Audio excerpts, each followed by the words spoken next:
자, 이제 우리 함께 말씀 보도록 하겠습니다. 오늘 말씀도 어제와 또 동일한데요. 마태복음 16장 24절 한 구절이니까 우리 같이 한번 읽어 보도록 하겠습니다. 16장 24절 같이 읽겠습니다. 자, 시작. 이에 예수께서 제자들에게 이르시되 누구든지 나를 따라오려거든 자기를 부인하고 자기 십자가를 지고 나를 따를 것이니라. 아멘. 오늘도 우리 장창수 선교사님께서 십자가의 미학 두 번째로 회개라는 제목으로 오늘 우리 가운데 말씀 전해주실 텐데요. 우리 이렇게 좋은 선교사님 보내주신 하나님께 우리 영광 돌리며 우리 나오실 때 박수로 함께 맞이하도록 하겠습니다.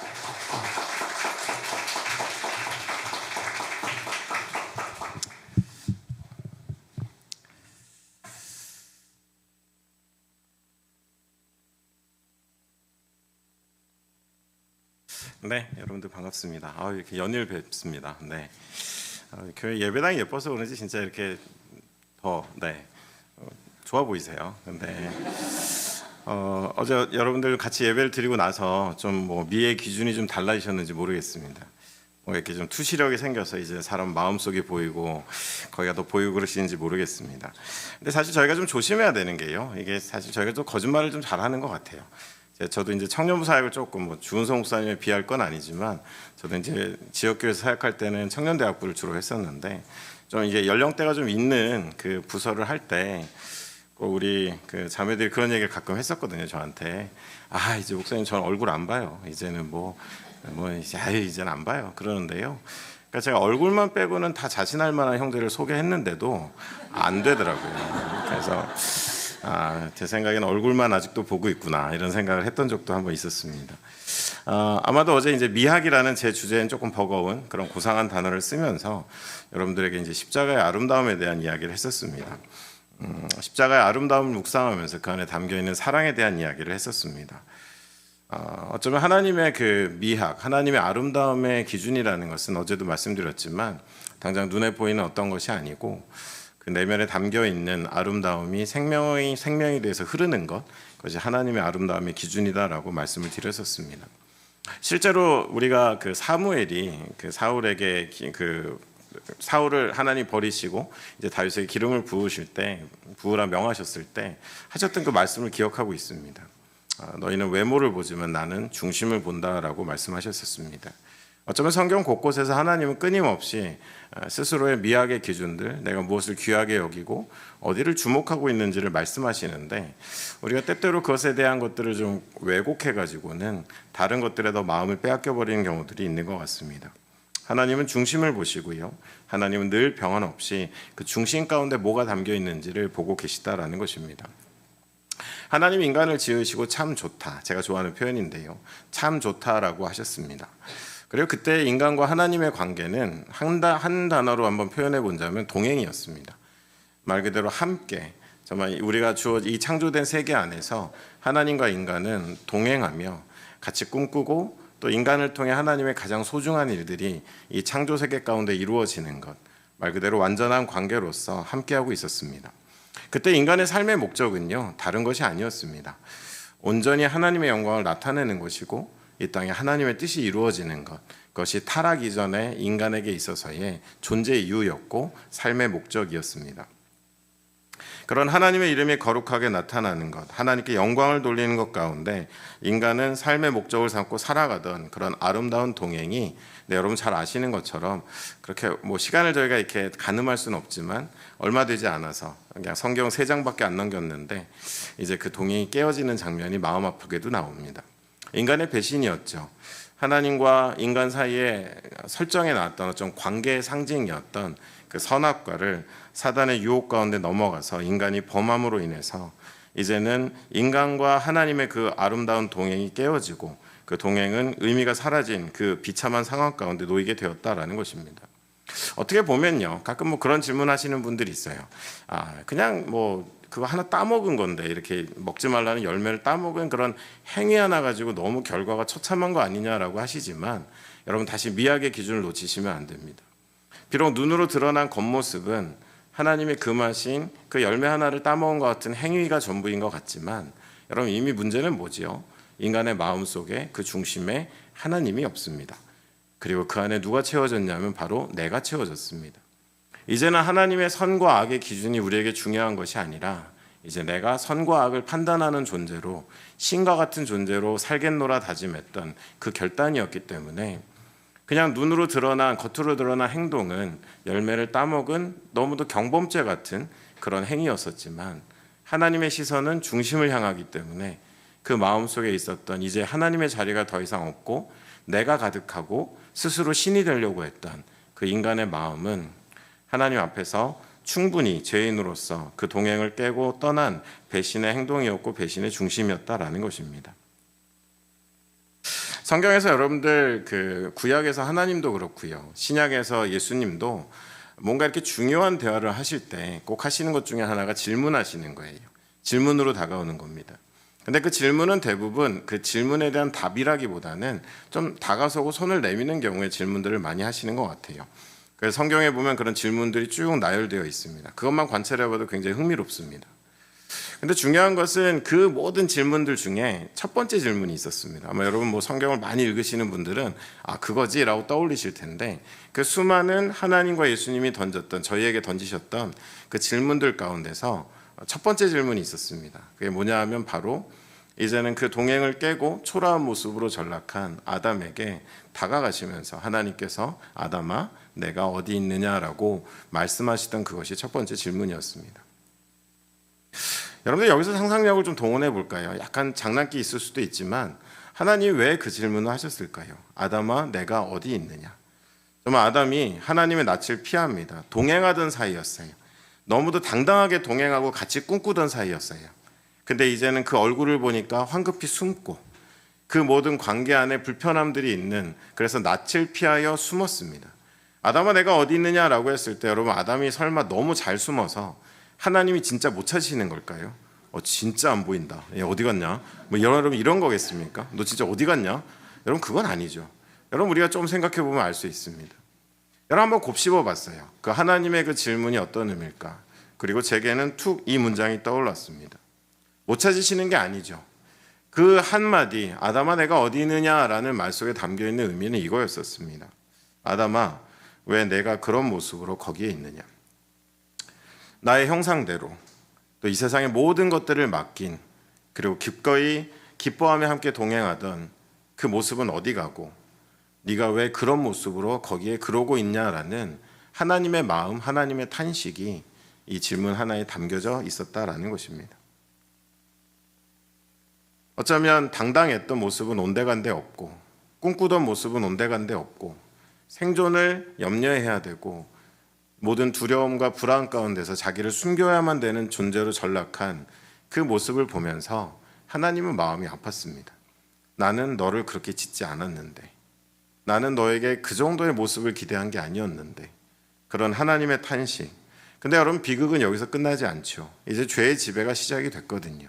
그 중심과 마음 가운데 하나님의 자리는 없고 오로지 불완전한 인간이 주인 행세하며 자리 잡도록, 여러분 그런 비극의 그 연장은 자녀의 세대를 가면서 더 일어납니다. 여러분 아시는 것처럼 이제 가인이 아벨 자기의 동생을 해치는 장면이 이어집니다. 어쩌면 이미 마음속에 내가 꽉 채워져서 내가 느끼는 분노가, 내가 느끼는 그런 질투가 나를 송두리째 지배할 수밖에 없는 상태 가운데 이미 되어버린 것이지요. 하나님도 그 상태를 알고 계셨어요. 왜요? 하나님 외모가 아니라 중심을 보시니까. 그래서 가인에게 여러분 잘 아시는 창세기 4장 7절에 최후 통첩을 한번 하십니다. 여러분 뭐라고 하셨었죠? 제가 한번 읽어드리겠습니다. 4장 6절로 7절인데요. 여호와께서 가인에게 이르시되 내가 분하여 하면 어찌미며 안색이 변하면 어찌 됨이냐? 내가 선을 행하면 어찌 낯을 들지 못하겠느냐? 선을 행하지 아니하면 죄가 문에 엎드려 있느니라. 죄가 너를 원하나 너는 죄를 다스릴지니라. 그 마음속에 담겨진 마음을 보셨어요. 그리고 이걸 다스려야 된다, 이겨내야 된다, 지배받으면 안 된다라고 최후 통첩을 하시지만 이미 내 안에 하나님의 그 자리는 없고 나만 가득한데 그 나는 질투와 분노와 하나님 왜 내 제사를 받지 않으시냐라는 감히 하나님을 향한 도전적 마음까지 가득 채워지고 나니까 이 하나님의 마지막 최후 통첩도 가인에게는 별로 영향이 없었습니다. 그리고 아벨을 해칩니다. 여러분 아벨을 해친 이후에 가인은 태도가 조금 더 달라집니다. 이어지는 말씀 4장 9절에 이렇게 되어 있습니다. 여호와께서 가인에게 이르시되 내 아우 아벨이 어디 있느냐? 그가 이르되 내가 알지 못하나이다. 내가 내 아우를 지키는 자니이까. 조금 더 불손해진 것 같습니다. 하나님이 다 보셨는데, 하나님이 다 아시는데 질문하신 거잖아요. 내 아우가 어디 있냐라고. 알고 계심에도. 근데 뭐라고 하죠? 왜요? 내가 아우를 지키는 사람입니까? 너무도 뻔뻔하고 너무도 당당하고 하나님 없이도 살 수 있는 인생같이 이제는 하나님 앞에 맞서는 것들을 보게 됩니다. 제법 굳어진 가인의 모습을 보고요, 하나님께 반문하는 모습을 봅니다. 이제 그 중심에 하나님의 자리는 없습니다. 그리고 이제 그 안에는 가인이 가득 채워져 있는 것입니다. 근데 여러분 여기까지 가보면요, 이제 인간이 독립했구나. 신은 죽었다. 인간이 독립했다. 그리고 잘 살면 좋겠습니다. 근데 여러분 이제부터 시작되는 삶이 뭐냐? 불안과 두려움입니다.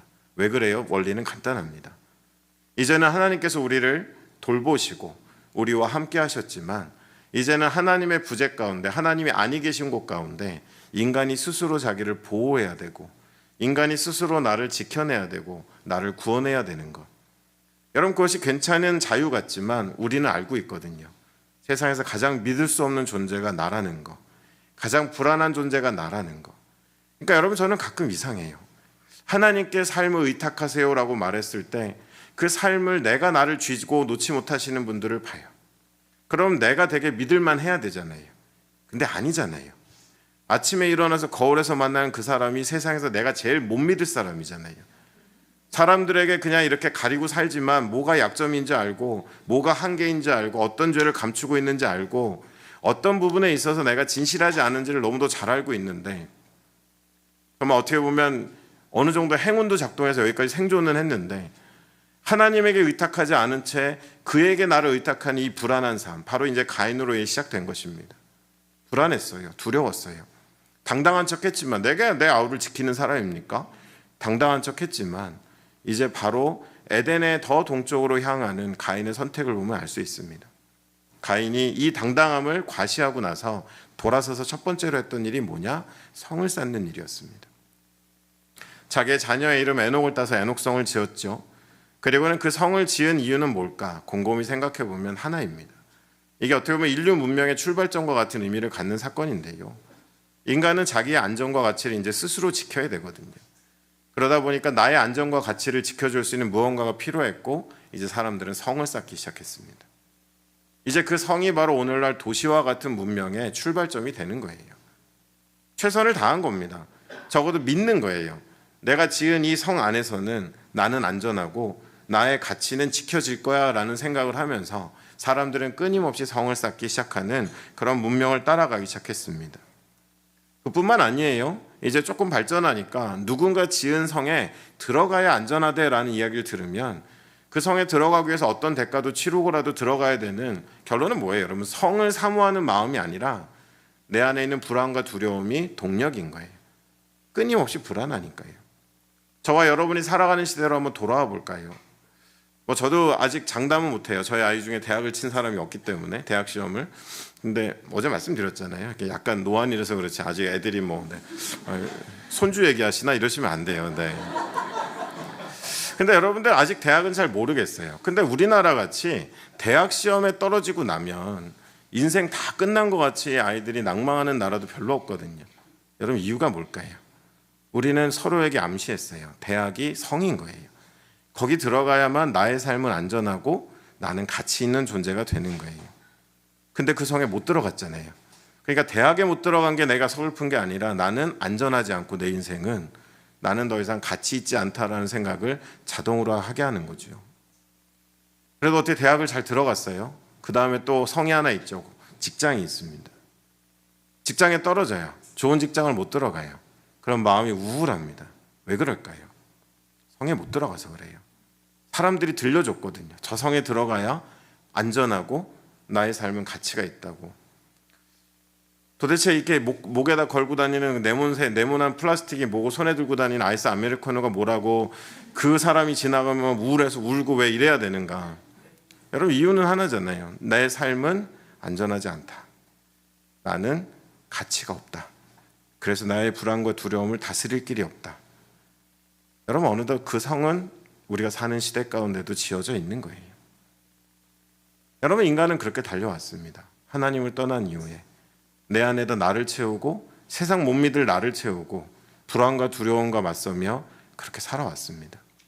그리고 서로에게 허풍을 떨지요. 이 성에 들어오면, 이 성을 쌓을 수 있으면 당신의 삶은 안전할 거라고.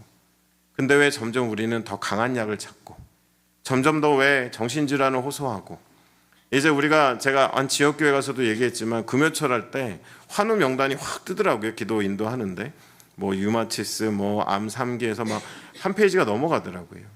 제가 담임 목사님께 부탁드렸어요. 이름을 거명할 수는 없지만 이제는 교회들이 정신질환을 놓고 더 기도하셔야 된다고. 잠 못 이루는 성도님들, 공황과 우울증에 잡혀있는 우리 청년들, 그거 이상한 거 아니라고. 질병인데 사회가 너무 이상해서 우리 기도해야 된다고 그런 말씀 드린 적이 있었습니다. 여러분들 이제 가인의 선택, 죄인의 길, 하나님에게서 점점 멀어져가는 그 삶은 이렇게 그려져 가고 있었습니다. 근데 조금 다른 길을 선택한 사람들이 살짝 보여요. 창세기 4장 26절에 이 한 줄이 기록되어 있습니다. 셋도 아들을 낳고 그의 이름을 에노스라 하였으며 그때 사람들이 비로소 여호와의 이름을 불렀더라. 다들 이제 에덴의 동편으로 성을 쌓으면서 이제 우리 스스로 살아봐야지 되게 불안한데 그러고 살아가는데 몇 명은 그 걸음을 멈추고 돌아섭니다. 그리고 여호와 하나님의 이름을 부르는 거예요. 여러분 이 한마디의 고백 속에 뭐가 담겨 있는 거죠? 우리가 쌓아올린 성이 아니라 여호와 하나님이 나의 산성이시고 여호와 하나님이 나의 요새이시고 살아계신 그 하나님이 나의 우편에 서 계시며 낮에 해와 밤의 달도 나를 해치 못하게 하실 거다라는 것을 믿고 살아가는 사람들이 등장한 거예요. 다수는 아니지만 그들은 걸음을 돌렸어요. 지금 당장 우리가 자격도 없지만 지금 당장 우리는 방법도 잘 모르겠지만 여호와께 돌아가자. 우리가 성을 몇 개 쌓고 나서 우리의 삶을 어떻게 좀 안전하다라고 자찬하지 말고 우리는 여호와께 돌아가자. 그리고 그들은 이제는 내게 성이 없어도 하나님 살아계신 것을 믿으며 나아가는 것이죠. 여러분 제가 얼마 전에 청년들 집회하면서 이 얘기하니까 막 웃더라고요. 그 복음송 중에 그거 있거든요. 주님은 나의 산성, 주님은 나의 요새. 굉장히 고음 올라가는 노래 있거든요. 제가 젊은 날에 그거 부르면서 많이 울었어요. 근데 제가 솔직하게 고백했어요. 나는 그때 왜 울었냐 하면 주님의 산성 되시고 요새 되시는 거에 감격해서가 아니라 불안해서 울었던 것 같다. 그러니까 입술로는 주님은 나의 산성이라고 하고 주님은 나의 요새라고 막 격정적으로 노래하는데 마음은 여전히 내 인생은 너무 불안하고 두렵고 주님 그렇습니다라는 그 마음에 울었다는 생각이 드니까 그걸 솔직하게 고백했던 적이 있습니다. 여러분 이제 여러분 차례예요. 제가 한번 질문 드려봅니다. 정말 우리 주님이 살아계신 하나님 여러분의 산성이 되시고 여러분의 요새가 되시고 나의 불안과 두려움이 온전히 주께 의탁되어서 여호와 샬롬. 여러분 샬롬은 아무 일도 일어나지 않는 것이 아니라 하나님 백성이 그의 길을 가기 때문에 누리는 평안입니다. 세상은 이해할 수 없고 세상은 경험할 수 없는 전쟁통에서도 광야길에서도 내가 여호와 하나님 아버지를 바라보며 걸어가게 누리는 것이 샬롬이지 내 안에 삶에 아무 일도 안 일어나고 모든 일이 내 뜻대로 되는 것이 샬롬이 아닙니다. 여러분 우리가 그것을 고백할 수 있으면 좋겠습니다. 아무리 이 시대가 어렵고 아무리 이 시대가 도전적이어도 우리는 성을 쌓고 그 안에 안주하기보다는 그럼 어떻게 하라고요? 대학 가지 말라고요? 직장 가지 말라고요? 아니요. 여러분 성경 우리를 나그네라고 부릅니다. 나그네는 뭐예요? 성에 거합니다. 하지만 성이 나의 머물 곳은 아닙니다. 거기는 내 인생의 목표도 아닙니다. 단지 내 걸어가는 여정에 잠시 기거하는 겁니다. 대학 가야죠. 직장도 다녀야죠. 하지만 그것 자체가 나의 인생의 목적이 되지는 않습니다. 왜냐하면 나의 이 길은 하나님께로 가는 길이고 나의 본향으로 가는 길에 내가 머무는 것뿐이죠. 여러분 차이를 아시겠습니까? 여러분 진정 하나님이 우리의 산성과 요새가 되실 때에 우리는 눈에 보이는 어떤 보장이 없어도 하나님 여호와의 샬롬을 누릴 수 있는 것, 그것이 이 땅에 하나님 백성이 구별된 삶의 모습이 된다라는 것입니다. 여러분 이렇듯 정말 하나님께로 돌아선 사람들이 있었지만 대다수의 사람들은 이제 이게 인간의 삶인 줄 알고 흘러가고 있었습니다. 여러분 어제 제자들과 예수님이 대화를 나누시는 그 장소가 어디라고 그랬었죠? 신도시라고 그랬습니다. 모든 것이 쭉쭉쭉. 어떻게 보면 성 도시로 치면 점점 커지는 성이고, 야, 가이사랴 빌립보로 가야 돼. 그래, 우리가 기회가 더 있고 내 삶이 더 가치가 있고 안전할 거야라고 사람들이 몰려들던 그 한복판에서 예수님은 제자들에게 나는 너희들한테 뭔데? 라고 어제 질문하셨습니다. 그리고 나서 이제 그 사랑, 그 존재를 깨달은 사람들을 향해서 나를 따라오는 것은 좋은데 오늘 한 가지를 보태시는 거죠. 나를 따라오려거든 자기를 부인하고 나를 쫓으라라고 말씀하고 계신 것입니다. 어제는 저희가 사랑에 대한 이야기를 했었지만요, 우리가 주저없이 아낌없이 예수를 따라오고자 하는 그 이유가 사랑이다라고 했을 때 이제 예수님이 조건을 하나 거시는 거예요. 나 좋다고? 나 따라온다고? 근데 그냥은 따라올 수 없고 자기를 부인하고 나를 쫓으라라는 이야기를 합니다. 여러분, 결론부터 말씀드리면요, 저는 이 자기 부인을 회심이라고 생각하기 때문에 오늘 그 이야기를 여러분들과 나누고 있는 것입니다. 오늘 본문에서 예수님께서 자기를 부인하고 따르라고 하셨습니다. 예수를 사랑하기에 따르지만 우리의 사랑도 온전한 사랑, 내 안에 내가 없는 사랑이어야 한다라는 것을 예수님은 요구하고 계신 것입니다.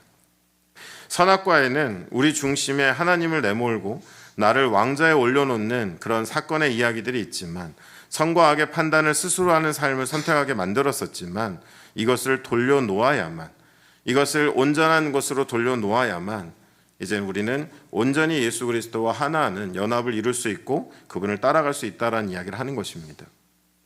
여러분들, 우리에게는요, 이런 어떤 성경의 말씀뿐만 아니라 많은 본보기들이 있습니다. 아마 여러분들이 생각나는 사람들도 있겠지만 역시 우리에게 좋은 본보기가 되는 사람들은 초대교인들인 것 같습니다. 말씀이 조금 길긴 한데요, 여러분 사도행전 말씀을 읽어놓고 말씀을 좀 이어가려고 하는데요, 사도행전 5장 38절로 42절에 있는 말씀입니다. 사도행전 5장 38절로 42절 말씀 제가 읽어드릴게요. 좀 기니까 저랑 교독하실까요? 제가 먼저 읽고 여러분 읽어주시겠습니다.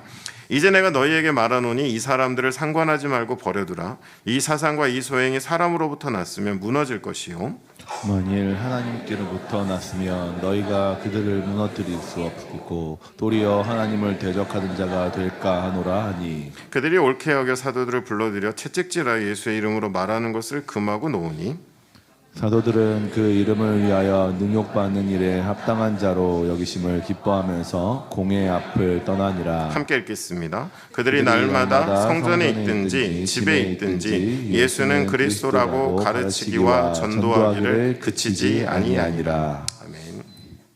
여러분, 초대교회에 대한 이야기들은 성경에도 있고요, 그리고 또 초대교회 역사를 연구하시는 분들 보통은 한 300년 전까지의 이야기를 이야기하는데요, AD. 그때 많은 기록들이 여전히 남아 있습니다. 초대교인들의 삶을 한번 우리가 들여다보면요, 오늘 말씀은 그 한 단면일 뿐인데요, 그래도 꽤 중요한 의미들이 이 안에 다 담겨 있습니다. 이 말씀이 시작되는 배경은 그래요. 가말리엘이라는 유대의 지도자를 향해서 유대인들이 가서 고민을 토로합니다. 정말로 힘으로도 눌러봤고 꼬여봤고 회유도 해봤고 여러 가지를 해봤지만 예수는 그리스도다, 주다 가르치고 전도하는 것을 좀처럼 그치질 않습니다. 여러분들, 그들에게 있어서는 생계, 그들에게 있어서는 생명 모두 위협받을 수 있는 자리였고, 근데 여러분, 유대인들이 왜 이렇게까지 누를까요? 당연합니다. 만약에 그들이 전하는 복음이 받아들여지면 유대인들은 졸지에 하나님이 보내신 메시아를 십자가에 못 박혀 죽게 한 무리가 되기 때문에 심정적으로 동의가 되고 심정적으로 마음이 흔들려도 그들은 어쨌든 막아야 됩니다. 근데 이게 안 돼요. 눌러도 눌려지지가 않습니다. 그러다 보니까 도대체 이 안에 있는 것이 뭔가 고민이 되니까 제일 똑똑하다는 가말리엘에게 물어본 겁니다. 우리가 어떻게 해야 되겠습니까? 그랬더니 답변하는 거예요. 근데 이 답변이 놀랍습니다. 지혜자다워요. 내버려 두라는 거예요. 이유는 간단합니다. 그들의 사상과 소행, 여러분들 영어 성경으로 보면 목적과 활동이라고 되어 있습니다. 그게 인간으로부터 온 거라면, 휴먼 오리진, 원산지가 인간이라면 사람으로부터 온 거면 내버려 둬도 시간 지나면 유통기한이 있기 때문에 그냥 난리로 좀 피다가 사라질 거라는 거예요. 근데 만약에 이게 하나님께로부터 왔다면, 원산지가 하나님이라면 너희가 하나님을 대적하는 자가 될까 두렵다라는 이야기를 하고 있는 겁니다. 그들 안에는 여러분 인간이 담겨 있는 것이 아니었던 거예요. 그들 안에는 그 중심 가운데는 자신들의 기호나 자신들의 어떤 취미나 유익이나 어떤 자신들이 선호하는 전통이나 이런 것이 아니라 성령 안에서 하나님의 마음이 담겼고 하나님의 사상과 소행이 담겼기 때문에 아무리 유대인들이 힘을 다해서 그들을 누르려고 해도 그들은 눌려지지 않았던 것입니다. 오늘 저는 그런 생각을 해요. 여러분 이제 곧 생일을 맞이하는 이제 막 함께 교회를 이루어 가시는 공동체예요. 이제 앞으로 계속 같이 가실 거예요. 그때 여러분들 우리가 뭘 점검하면 좋을까요? 제가 볼 때 많은 교회가 여러분 실수를 해왔어요. 그 실수가 쌓이니까 이제 바꾸기도 어려워요. 근데 여러분들은 아니세요. 이제 막 같이 시작하셨거든요. 여러분 매년 아니면 정한 기간 안에 교회가 늘 점검해야 될 거는요, 우리가 눈에 보이는 사역들이 얼마나 잘 되고 있냐가 아니에요. 우리의 사상과 소행의 원산지를 점검해야 됩니다. 함께 기도하면서 한 해가 바뀌고 또는 중요한 모임들마다 성령 하나님의 이름을 부르면서 우리가 추구하고 있는 사상과 소행이 우리의 존재 목적과 우리의 모든 활동들이 원산지가 어딘지를 우리는 점검해야만 된다라는 거예요. 공동체의 중심 안에 어제 제가 토부라는 말씀 드렸지만 과연 뭐가 채워져 있는지, 여러분 병든교회는 어때요? 한두 사람의 그런 어떤 기호나 그리고 그 사람들이 원하는 유익이나 내가 원하는 일들로 가득 채워져서는 그게 하나님의 일인 것처럼 행사하는 공동체들도 너무도 많습니다. 여러분 죄가 뭐예요? 화살이 관역에서 벗어난 거예요, 원어로 풀면. 근데 요즘은 어떤 줄 아세요? 사람들이 화살을 관역에다가 명중시킬 수가 없다 보니까 어떻게 하냐 하면 일단 화살을 쏘고 관역을 그려요. 여러분 머리 좋죠? 명중이에요. 근데 여러분 이게 정말 우스운 이야기 같지만 이렇게 사역하는 교회들이 너무도 많습니다. 본인들이 원하는 거, he want가 아닌 하나님 원하시는 게 아니라 we want, 우리가 원하는 일을 해놓고 거기다 관역을 그려요. 우리가 하나님의 뜻을 이루었습니다. 주가 하셨습니다. 한동안 그게 또 유행이었잖아요. 저는 아무리 생각해도 주가 하신 일이 아닌데 그들은 주가 하셨대요. 아무리 생각해도 하나님 거기 안 계신데 하나님이 여기 계시대요. 여러분들 초대교회는 아무것도 없었어요. 건물 없었어요. 신학교 없었어요. 완성된 성경도 없었어요. 엄청난 지도자, 이렇게 PhD한 지도자도 없었습니다. 사회적인 백도 없었어요. 근데 못 눌렀어요. 이유는 뭐냐? 그들의 사상과 소양의 원산지가 하나님께로부터 왔거든요. 내가 먼저 앞서고 내가 판단하는 것이 아니라 성령 안에서, 성령 하나님의 그 존재감 속에서 그들은 하나님의 길을 가려고 애썼기 때문에 하나님이 그들을 도우셨다라는 겁니다. 그러면서 여러분 이어진 말씀을 보니까요, 이제 정말 감당이 안 될 사람들이에요. 그렇게 위협을 하고 협박을 했고 겁을 줬는데 여러분 이어지는 말씀이 뭐라고 되어 있습니까? 좋아해요. 그 이름으로 인하여 고난을 받고 핍박을 받는 것으로 인하여 기뻐하였다라고 되어 있습니다. 하나가 된 거예요. 예수와 그들 사이에 경계선이 없는 거예요. 예수를 너무 사랑하고 예수도 그들을 너무 사랑하는 거예요. 그래서 내가 비록 몸이 좀 아파도 기쁜 거예요. 내가 좀 고통을 당해도 괜찮은 거예요. 왜냐하면 그것이 예수를 위한 거라면, 그것이 예수로 인한 거라면 아무것도 내 마음속에 어려움이 없는 것이 지금 우리가 읽고 있는 말씀 속에 그들의 모습입니다. 그리고 나머지 말씀을 보니까요, 많은 분들이 초대교회를 위대하다라고 하시는데 뭘 위대하다라고 하시는지 가끔 헷갈릴 때가 있어요. 저는 한 단어를 꼽습니다. 여러분 초대교회의 위대함은 일상에 있어요. 여러분 마지막 말씀에 뭐라고 되어 있죠? 그들이 성전에 있거나 집에 있거나 주는 그리스도라 가르치고 전도하기를 그치지 않았다라고 했습니다. 여러분 이 말을 오해하지 마세요. 주은성 목사님이나 우리 목사님들, 강사님들이 여러분을 매일 교회 나오게 하고 매일 수정구 일대에서 전도하게 한다. 여러분 이게 아니에요. 좀 이 말씀을 갖다 또 목사님들이 보십시오. 날마다 모였습니다. 날마다 전도했습니다. 이렇게 또 악용하는 경우들이 있어요. 여러분 그게 아니라 이분들에게 그게 일상이었다고요. 누가 시키지 않았다고요. 내 안에 예수를 향한 사랑이 있기 때문에 내 안에 나의 불편이나 내가 생각하는 감정보다도 내 안에 예수가 가득했기 때문에 그들에게 이것은 일상이었습니다. 근데 여러분 중요한 게 있어요. 예수의 길을 가는 그 일상은요, 그냥 일상으로 그치는 게 아닙니다. 그 일상은요, 여러분 처음엔 시선을 받아요. 그리고 그 시선이 시간이 지나면 신뢰를 받습니다. 그리고 그 신뢰가 지나고 나면 정말 중요한 때에 그것이 권위가 됩니다. 여러분 이걸 잘 기억하셔야 돼요. 여러분의 공동체도 마찬가지예요. 여러분 직장이나 여러분 삶에서도 여러분이 이웃들에게 당장 뭐를 하려고 하시기 전에 정말 예수 그리스도의 길을 걸어가는 여러분의 루틴, 여러분의 한결같은 모습은 처음엔 시선을 받는 거예요. 시선은 따가운 시선도 있고 따뜻한 시선도 있겠죠. 하지만 시간이 지나면 그것이 신뢰로 바뀌어요. 저 사람 믿을 수 있는 사람, 좋은 사람, 선한 이웃. 그리고 그 신뢰가 쌓이고 쌓였을 때 결정적인 순간에 그것이 권위가 돼요. 저 사람의 말이라면, 저 사람의 이야기라면 사람들은 귀담아 듣게 됩니다. 실제로 여러분 초대교회가 성장하고 부흥했던 비결이 거기 있었어요. 아무리 사회적으로 높은 위치에 있는 사람들도 초대교인들을 존중했습니다. 그들을 마음속으로 존경했습니다.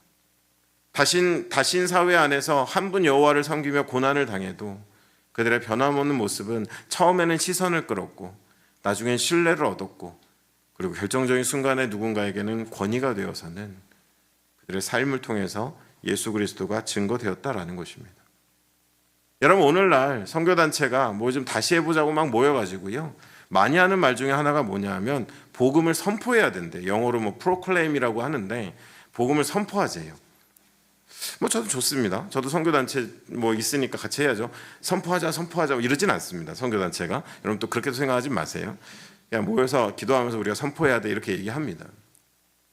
근데 여러분들 우리 시대 가운데서 조금 고민할 필요가 있어요. 여러분이 선포로 뭐가 좀 떠오르세요?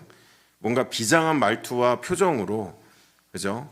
예수 천당 불신지옥에 준하는 메시지를 거리에서 전할 수 있어야 되는 거잖아요. 그죠? 그래서 여러분 눈동자가 흔들리고 계세요. 제가 지금 분위기를 어디로 몰고 가려고. 근데 여러분 제가 생각하는 선포는 또 한 가지가 있어요.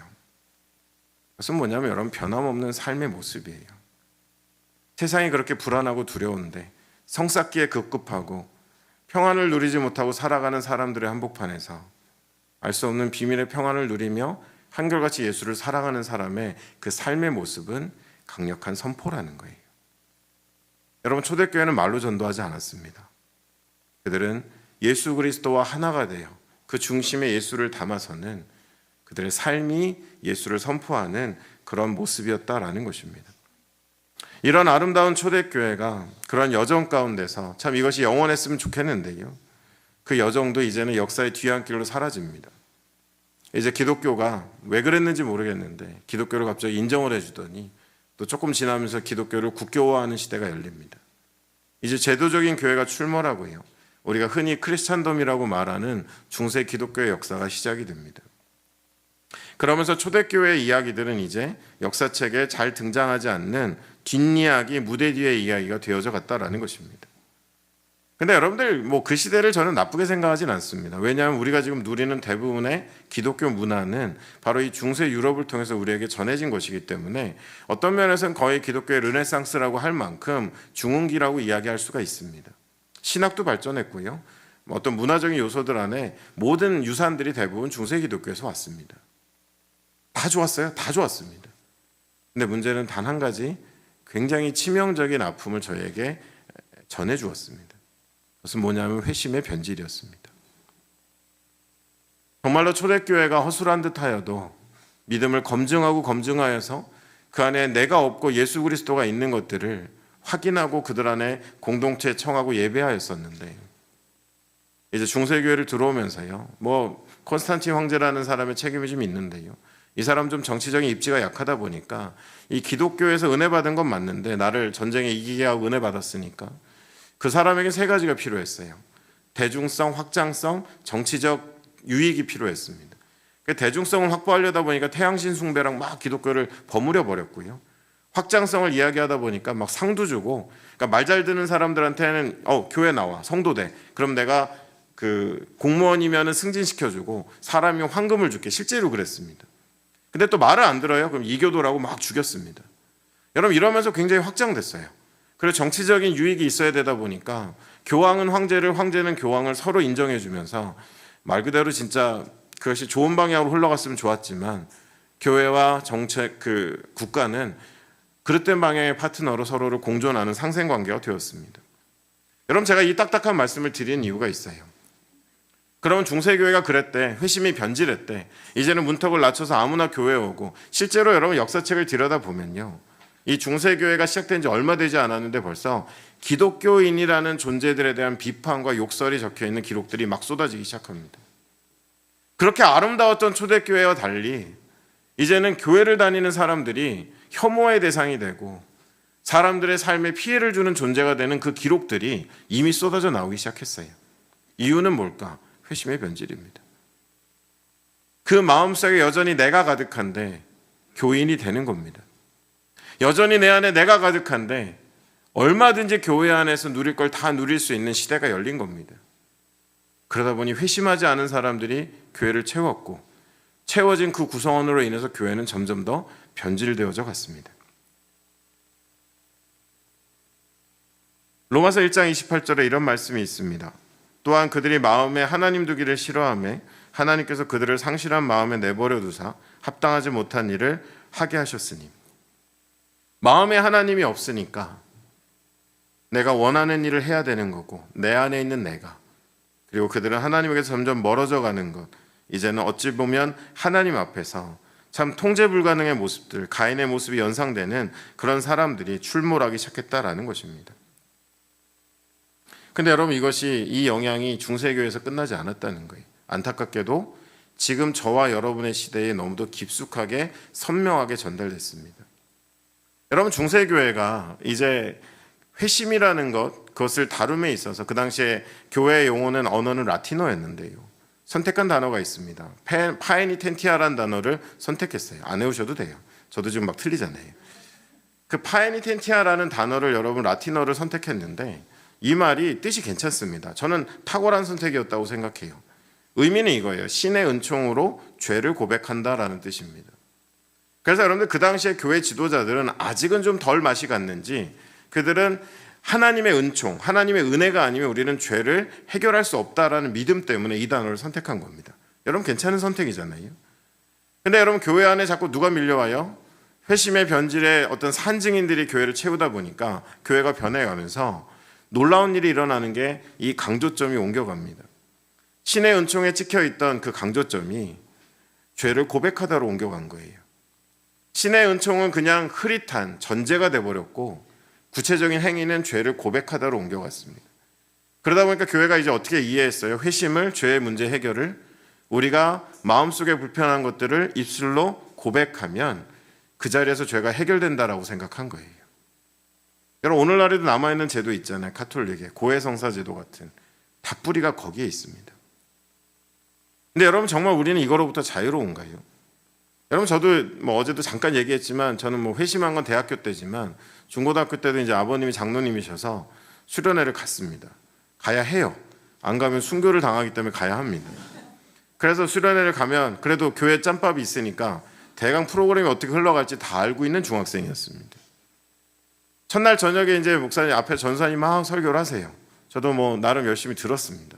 누구 아들인지 다 아시니까요.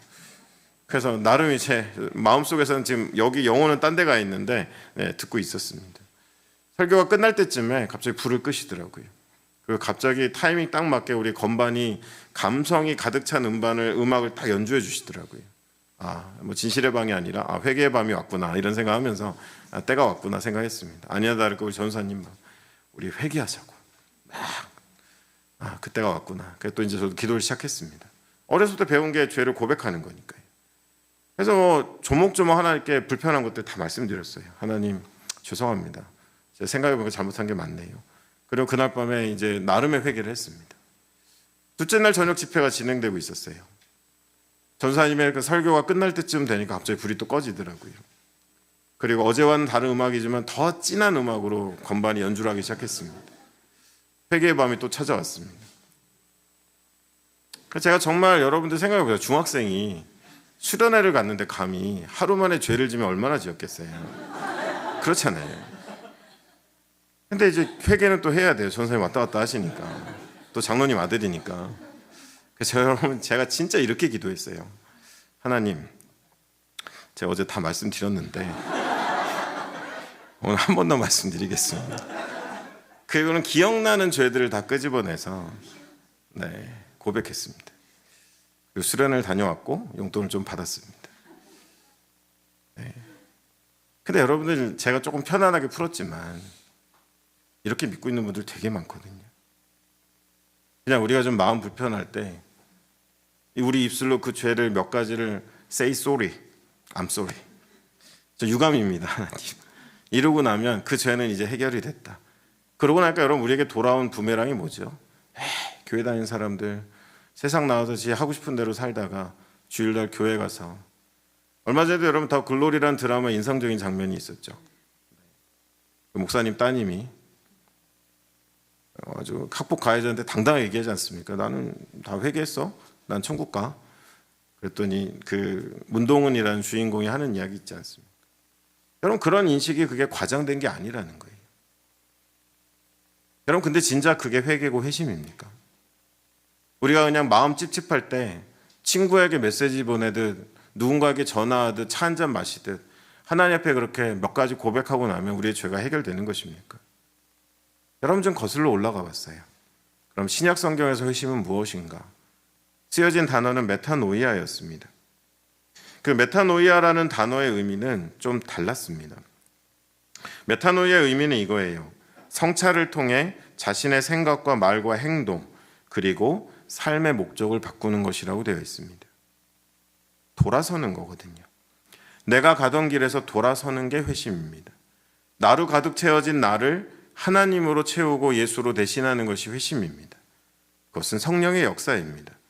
그렇기 때문에 신약 성경은 메타노이아라는 단어를 선택해서는 성찰을 통해 나의 말과 행동뿐만 아니라 삶의 목적이 바뀌는 거다라고 이야기하고 있습니다.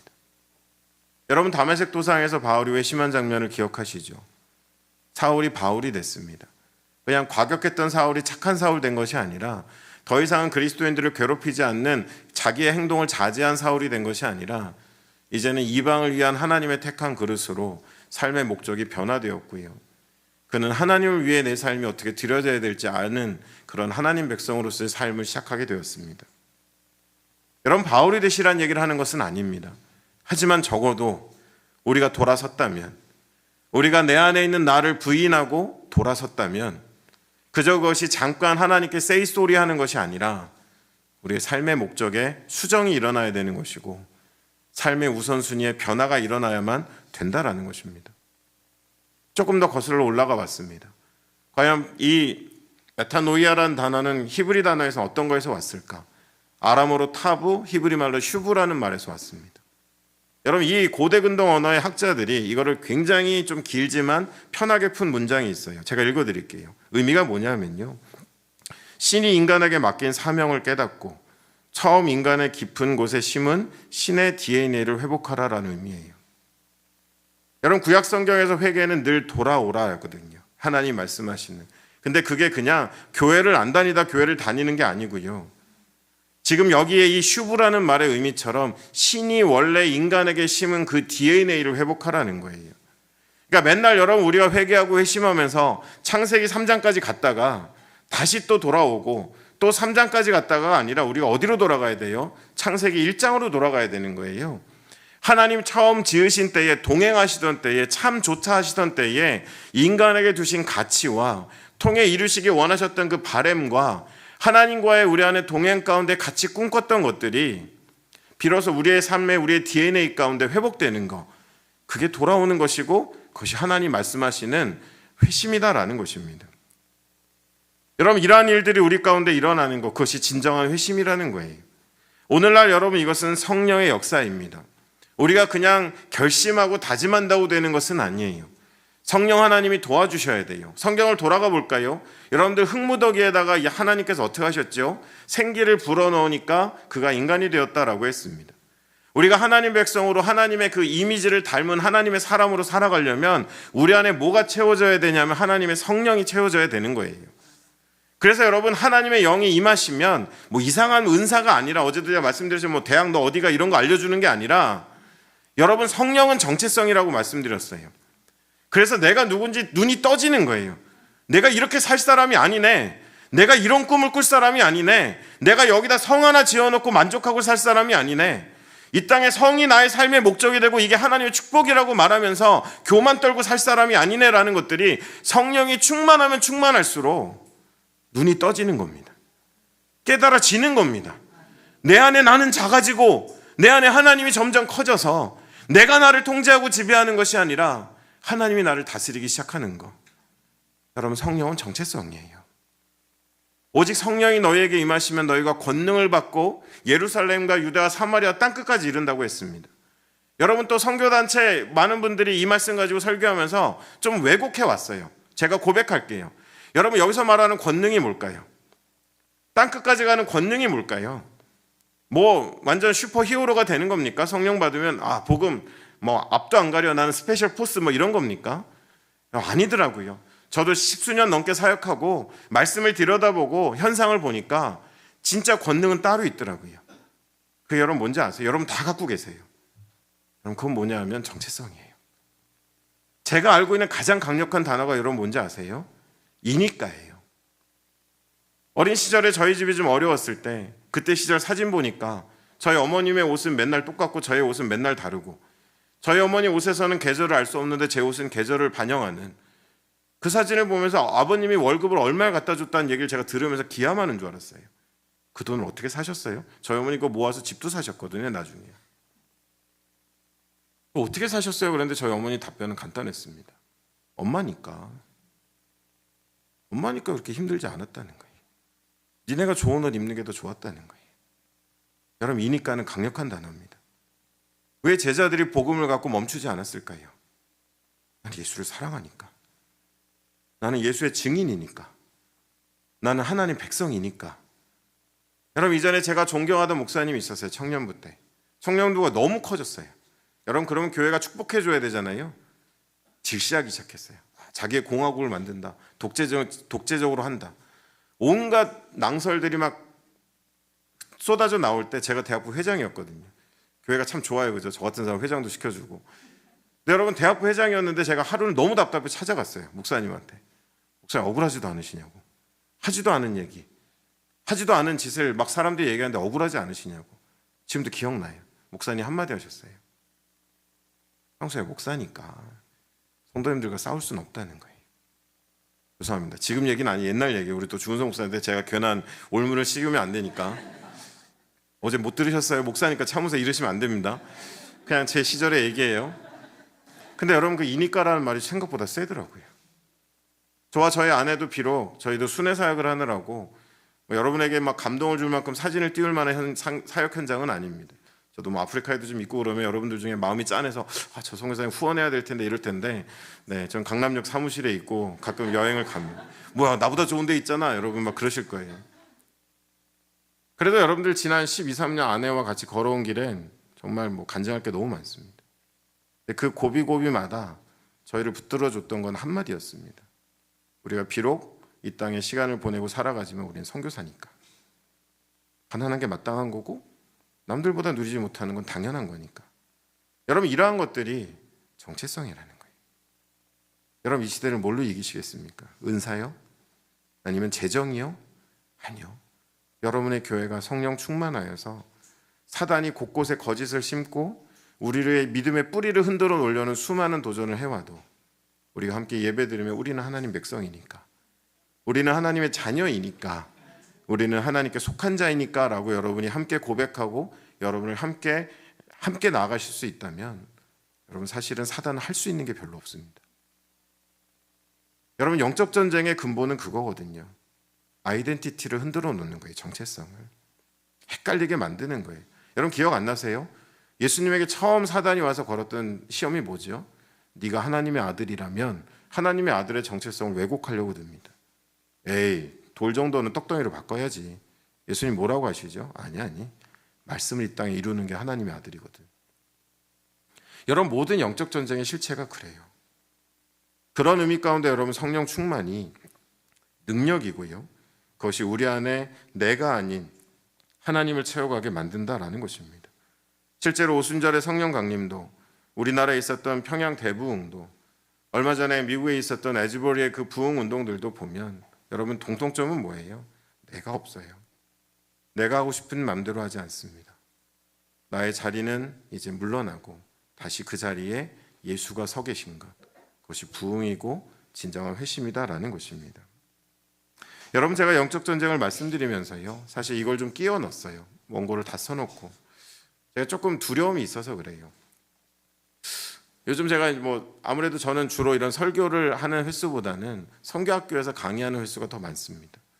근데 한국교회를 이렇게 다녀보면서 좀 관찰한 것 중에 하나가, 최근에 선교학교 커리큘럼 중에 몇 년 동안 사라진 게 있어요. 그게 뭐냐면 영적 전쟁이라는 과목이 거의 안 다뤄지고 있습니다. 이유를 한번 생각해 봤어요.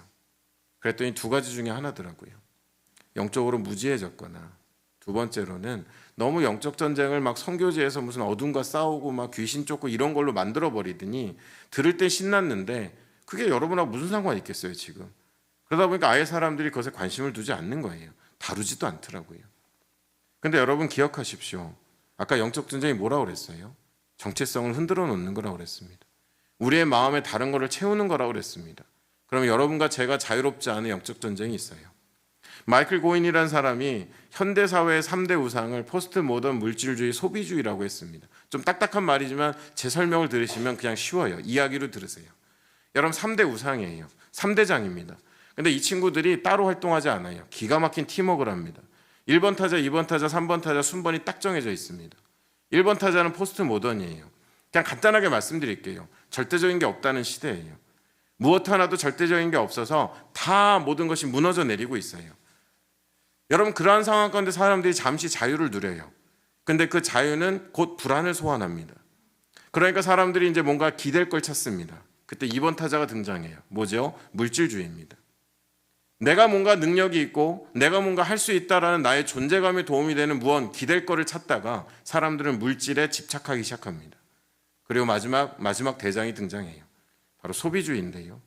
그 물질주의의 사회 속에서 내가 행복하다는 것을 증명하려면, 내가 성공했다라는 걸 증명하려면, 내가 잘 살고 있다라는 걸 증명하려면, 내가 뭘 가졌으며 뭘 누리고 있으며 내가 어떤 것들을 향해서 내 삶의 환경이 어떠냐는 것들이 척도가 되어가는 것.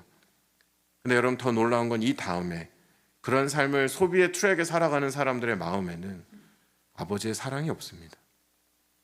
왜요? 소비는 나를 만족시키는 거니까요. 우리도 모르는 사이에 내 안에 왕의 자리를 다시 누가 차지하는 겁니까? 내가 그 왕자에 앉아 있는 거예요. 내가 만족할 때까지, 내가 예스할 때까지. 여러분 이 교묘한 흐름, 저는 짧게 말씀드리고 가지만 저는 너무 두렵습니다. 여러분 이 영적 전쟁의 무방비 상태예요. 정말 누구도 이것에서 자유롭다라고 말할 수가 없는 거예요. 여러분 여러분의 자녀들이요, 청소년들 붙잡고 꿈이 뭐냐고 물어보세요. 제가 맞힐 수 있어요. 90% 이상이 돈 많이 버는 거예요. 여러분 이거 그냥 방치하시겠습니까? 내 꿈이 돈이래요. 여러분 그 마음속에 하나님이 계시겠습니까? 여러분 그 돈이 왜 필요한데요? 내 능력이고 나의 만족이고 나의 충족이니까 그게 필요한 거잖아요. 여러분 이거 우리가 그대로 내버려 두시겠습니까? 여러분 저는 저희 아이들이 대학을 못 가도 괜찮지만 하나님 나라를 가지 못한다면 저는 이 자리에서 죽고 싶습니다.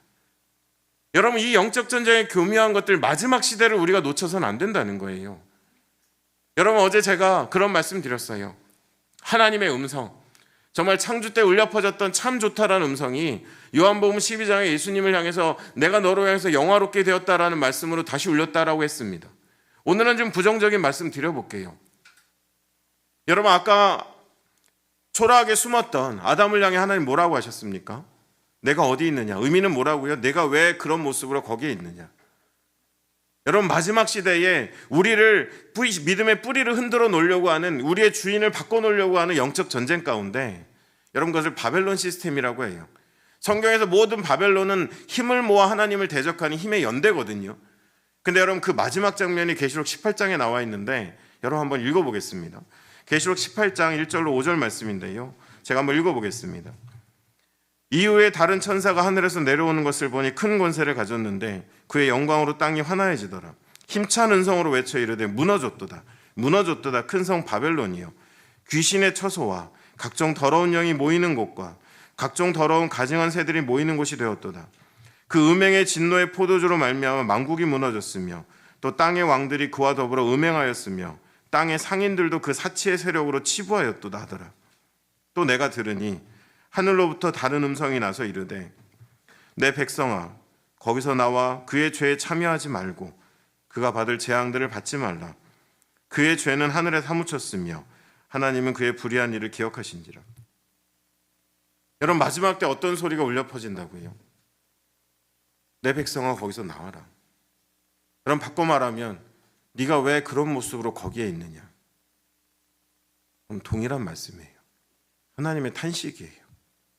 이제 역사를 마무리 지으려고 하는데, 이제는 심판을 내리고 하나님의 거룩한 백성을 구원하는 역사를 마무리하려고 하는데 심판을 때릴 곳에 내 백성들이 머물러 있는 거예요. 사치하고 마음속에 만족이 없는 소비. 그래서 여러분 제가 관찰해 보니까요, 나눔이나 섬김을 가로막는 건 여러분 가난이 아니더라고요. 소비입니다. 가난한 사람들은 나누고 삽니다. 근데 소비에 그 삶이 담겨 있는 분들은요, 못 나눠요. 왜냐하면 나는 아직도 못 가진 게 너무 많기 때문에. 여러분 물어봅니다. 그 상태 정도 되면 중심에 누가 있습니까? 나입니까? 예수 그리스도입니까?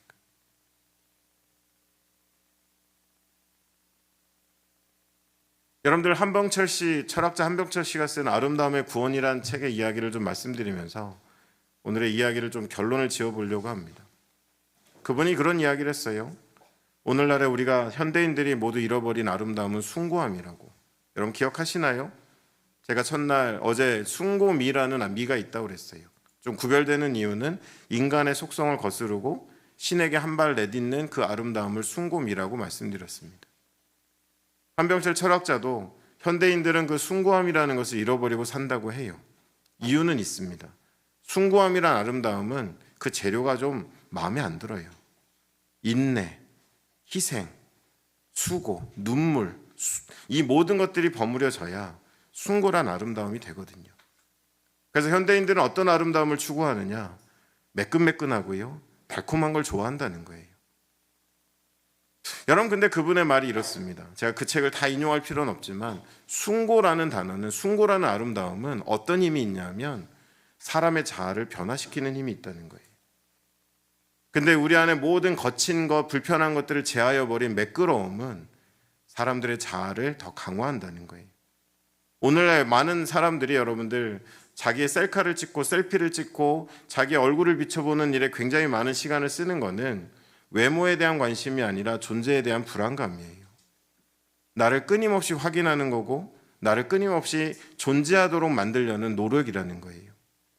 그러다 보니까 여러분 달콤한 거는요, 매끄러운 건 자아를 강화한대요. 근데 숭고한 것은 자아를 변화시킨답니다. 여러분 너무도 쉽게 우리가 알고 있죠. 어머니 생각하면 숙연해집니다. 이유는 어머니는 저에게 숭고함이기 때문에 그렇습니다. 여러분 이러한 숭고한 아름다움 가운데 가장 정점에 있는 게 있죠. 여러분 그게 뭡니까? 여러분 알고 계세요. 바로 그 정점에 있는 게 십자가입니다. 하나님의 아들이 인간의 몸을 입어서 낮고 낮은 곳으로 오셔서 어제 말씀드린 것처럼 우리 자리였던 십자가에 대신 지셨기 때문에 그 십자가의 숭고한 정점의 아름다움을 경험한 이들은 바뀝니다.